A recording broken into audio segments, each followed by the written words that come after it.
आम्ही वंजारी जातीचे नाही, त्याला ओबीसीचा एक घटक आहोत। आम्ही काही जरी झालं तर भगवान बाबाचे आणि लोकनेते गोपीनाथ मुंडेची शपथ घेऊन सांगतो, हा किशोरराव माडाने जामीन गावचा तुमचा कार्यकर्ता एकही ओबीसी शिवाय जाऊन देणार नाही आणि तुझ्या जाती करता तू प्रामाणिकपणे काम ही करण्याची वेळ आता आलेली आहे। अरे आपण ज्याला श्रद्धास्थान मानतो ते स्वर्गवासी गोपीनाथरावजी मुंडे साहेबांच्या एका मुलीची परिस्थिती पाहता तरी जागा या ओबीसी समाजाला ओबीसी जागा आपल्याला यांच्या पुढे भीक घालण्याची गरज नाही। हे कोणत्याही पक्षाचे असतील, आपण पक्षाचा विचार करायचा नाही, पण ओबीसी अतिशय मनावरती सगळ्या विषयाचा साहेबांनी विचार करून तालुक्यामध्ये नवे अहमदनगर जिल्ह्यामध्ये ओबीसीचे फार धनवंत गुणवंत सगळ्याच माध्यमातून नेते आहेत याचा विचार समाजाने आता केलेला आहे। परंतु याला कुठेतरी वाचा फोडण्यासाठी आपल्या सर्वांचं एक गोपीनाथरावजी मुंडे साहेबाबद्दल मी तर मानतो की ओबीसीचा नेता असेल तर तो फक्त दिलीपराव खेरकर होऊ शकतो। या गोपीनाथरावजी मुंडे साहेबाच्या नावाचा कोणीतरी 2-4 दिवसापूर्वी खरवंडीमध्ये नामांकित केलं की साहेबाला कुणी त्रास दिला हे तुम्ही आम्हाला शिकवू नका, आम्ही त्याची जाणीव ठेवलेली आहे। पाथर्डी तालुका सोडल्याच्या नंतर जे गोपीनाथरावजी मुंडे साहेबांच्या नावाचे पोस्टर गाडीवर काढणारे खासदार हे आम्ही पाहिलेले आहेत। हा किशोरराव 2019 जे भाजपचे उमेदवार काल होते आणि आज आहेत त्यांचा भूत प्रमुख खेरकर साहेब मी होते। जांभळी गावामध्ये दबंग धनवंत आहेत, तर त्यावेळेस बूथवरती कोणी उभा राहण्यासाठी सक्षम माणूस मिळत नव्हता। परंतु आज आम्ही पार्टीचे नव्हे तर आमच्यासारखे लाखो कार्यकर्ते आज साहेब जरी तुम्हाला बोलून दाखवत नसले, त्यांच्यावरती दबाव असला, परंतु तुमच्या पाठीमागे खंबीरपणे काम करण्यासाठी उभा आहे। प्रत्येक गावामधून 4 युवा पोरांचे आम्हाला फोन येत आहेत की आम्हाला काम करायचं, परंतु आमच्यावरती वेगळ्या प्रकारचा दबाव आहे। हा दबाव आता विसरून जा। मी जाहीरपणे सांगतो या युवा वर्गाला माझे जाहीर आव्हान आहे, हा दिलीप खेरकर रात्र आणि दिवस तुमच्यासाठी समर्थपणे उभा राहणार आहे आणि तेच नव्हे तर ही युवा पिढी साहेब तुमच्या मागे उभा आहे। सर्वांना आजच्या परिस्थिती जाणीव तर आहेच। राष्ट्रवादीचा कोणी तुतारीवाला असेल किंवा आणि कोणी असेल, माझं आव्हान त्यांना नाही, माझं आव्हान आहे पाथर्डी शहर मतदारसंघातल्या ओबीसीच्या एका कार्यकर्त्याला। आज भिकारी आणि त्यांच्या मागे पाठीमागे फिरत असतील त्या कार्यकर्त्याला माझं आव्हान आहे की तुझ्या समाजाकरता तुझ्या जातीकरता तू प्रामाणिकपणे काम ही करण्याची वेळ आता आलेली आहे। अरे आपण ज्याला श्रद्धास्थान मानतो ते स्वर्गवासी गोपीनाथरावजी मुंडे साहेबांच्या एका मुलीची परिस्थिती पाहता तरी जागा हेच लोक 2019 साहेबांच्या मुलीला पाडण्याचे पाप यांनीच केलेलं आहे। हा सगळा खेळ यांनी चालवलेला आहे, त्याच्यामुळे ओबीसीला जागा होण्याचं काम आता ही वेळ आहे। साहेब तुम्ही कधी आमच्यासारख्या कमी वयाच्या नेत्यावर कुठलीही जबाबदारी टाका। ओमकार खेरकर असेल, कृष्णा पांचाळ असेल, भुगावडा गावचे चेअरमन शरद भाऊ गडे असतील, राजू फर्नांडिस सगळेच मित्र परिवार, आता सगळेच आपण अजून परिचित नाही, परंतु सगळ्यांची नक्कीच परिचय होईल। आम्ही सर्वजण साहेब एकजुटीने तुमच्या मागे उभा आहोत, उभे राहणार आहोत आणि यांच्यासोबत कुठल्याही झुंडशाहीला झुंज करायची आम्ही हिंमत ठेवलेली आहे.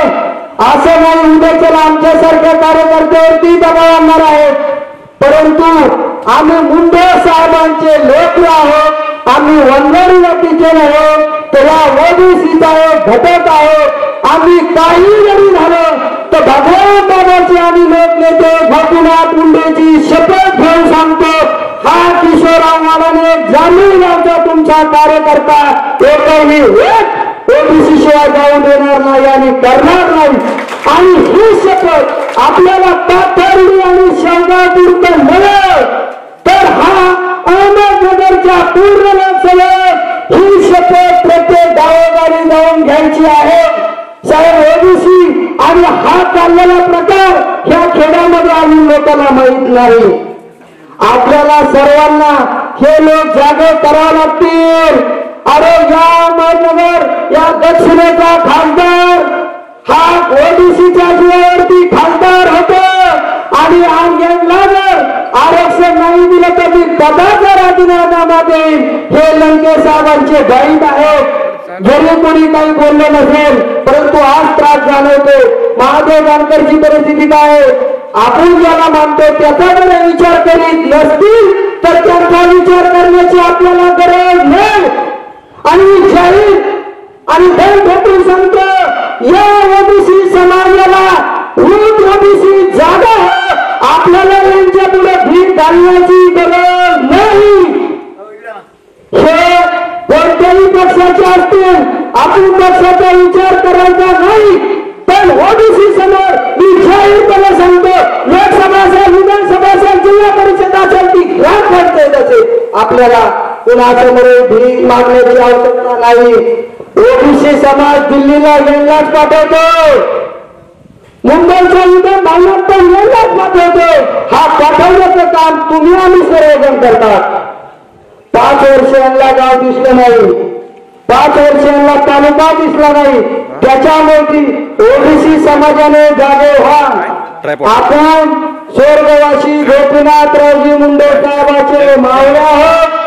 संत भगवान बाबा वामन भाऊ यांच्या पावन भूमीमध्ये जन्माला आलेलो आहोत आणि भाऊ बाबाचे आपण भक्त आहोत. आपल्याला कुणाची भीती नाही. साहेब पाथर्डी तालुक्याचे ओबीसीचे नेते यांच्या खाली निंदे असतील, आम्ही नाही. यांनी त्यांच्याकडून घेतलं असेल, खाल्लं असेल म्हणून त्यांच्या मागे भीक घालत असतील, पण आम्ही घालणार नाही. आणि हा ओबीसी समाज कधीही कुणासमोर झुकणार नाही.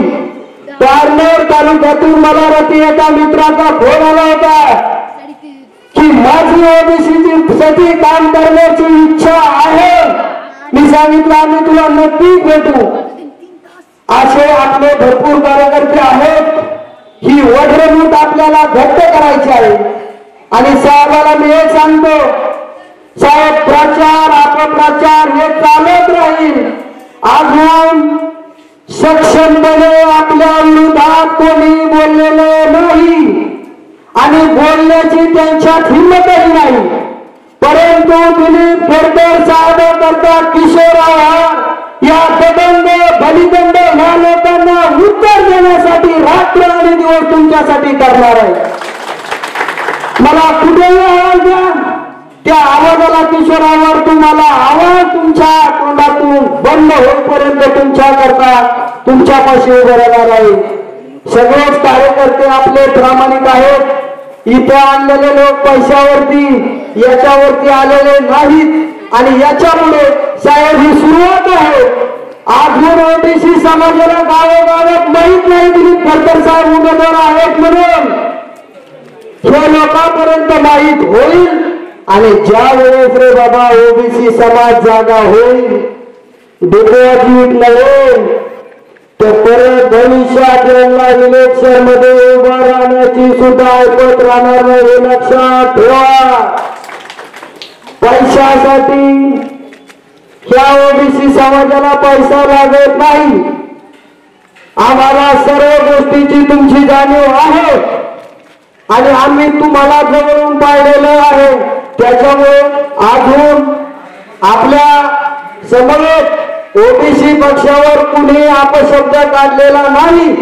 पण ज्या वेळेस काढतील त्यावेळेस खेरकर साहेबाच्या आदेशाने हा किशोर आव्हाड कधीही त्यांच्या आलेल्या प्रश्नाला उत्तर देण्यासाठी कुठे पण खंबीर आहे. आणि आपण सर्वांनी या युवा वर्गाने आपल्याला पक्षाची गरज नाही.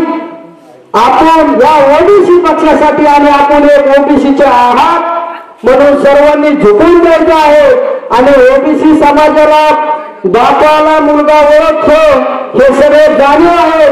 आपला जो बाप आहे त्याला बापच माना आणि जो आपला वैरी आहे त्याला वैरीच माना. फक्त एवढं जरी तुम्ही ह्या 4 गावामध्ये जाऊन प्रत्येक घराने प्रत्येक गावात फक्त हेच सांगायचं आहे, तुम्ही लांब जाऊ नका. प्रत्येक गावात प्रत्येक तालुक्यात जिल्ह्यामध्ये आपली यंत्रणा आहे. फक्त आपण आपलं गाव आणि आपण आपलं बूथ हे मजबूत सांभाळा आणि आपल्या सर्वांचे लाडके उमेदवार दिलीप साहेब खेरकर यांना प्रचंड बहुमताने आपल्याला विजयी करायचा आहे. एवढं बोलून मी माझे 2 शब्द संपवतो. जय हिंद, जय महाराष्ट्र.